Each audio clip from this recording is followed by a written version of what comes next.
ഇപ്പോൾ ഈ ഏറ്റവും അടുത്ത് നടന്നൊരു സംഭവം കണ്ണൂരിൽ നടന്ന ഒരു ബോംബ് സ്ഫോടനം. അക്കാര്യത്തിൽ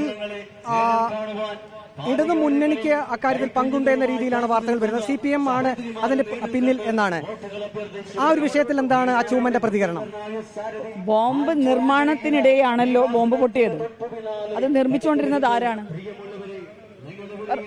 നിങ്ങൾക്കറിയാലോ ആരാണ്? പാർട്ടി അനുഭാവികളുടെ കയ്യിൽ നിന്നല്ലേ.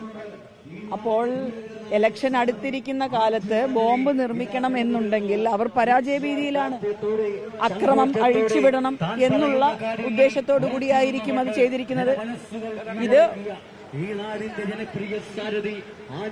വളരെ ഗൗരവമായി എല്ലാ അനിൽ ആന്റണിയാണല്ലോ NDA സ്ഥാനാർത്ഥി.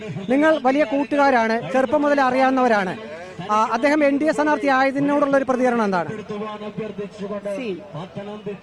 ഈ നാട് ഇന്ത്യയാണ്. ഓക്കെ, ഇപ്പോഴും ഞാനും നിങ്ങളും ചവിട്ടി നിൽക്കുന്ന ഈ മണ്ണ് ഗാന്ധിജിയും നെഹ്റുവും ഒക്കെ വിഭാവനം ചെയ്ത സർവ്വ സ്വാതന്ത്ര്യവുമുള്ള ഇന്ത്യയിലാണ്. എല്ലാവർക്കും അവരവരുടെ കാര്യങ്ങൾ തെരഞ്ഞെടുക്കാനും ഒക്കെ അഭിപ്രായവും പറയാനും ഒക്കെയുള്ള സ്വാതന്ത്ര്യം ഈ രാജ്യം ഇന്നും 100% മോഡിവൽക്കരിക്കാത്തത് കൊണ്ട് നമുക്ക് എല്ലാത്തിനുമുള്ള സ്വാതന്ത്ര്യമുണ്ട്, ഇല്ലേ? അടുത്ത നിയമസഭാ തെരഞ്ഞെടുപ്പിൽ അച്ചൂമ്മൻ മത്സരിക്കാനുള്ള സാധ്യതയുണ്ടോ? ഒരു സാധ്യതയില്ല, ഒരു സാധ്യതയില്ല. എന്തുകൊണ്ടാണ് അത്ര തറപ്പിച്ച് ഇല്ല എന്ന് തന്നെ പറയുന്നത്? കാരണം എന്റെ അപ്പയ്ക്കൊരു നിയമമുണ്ട്.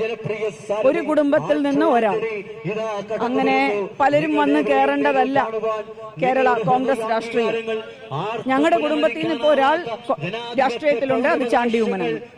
ഒരേ സമയം ചാണ്ടി ഉമ്മനും അച്ചൂമ്മനും രാഷ്ട്രീയത്തിൽ കാണില്ല, അങ്ങനെ അർത്ഥമില്ല.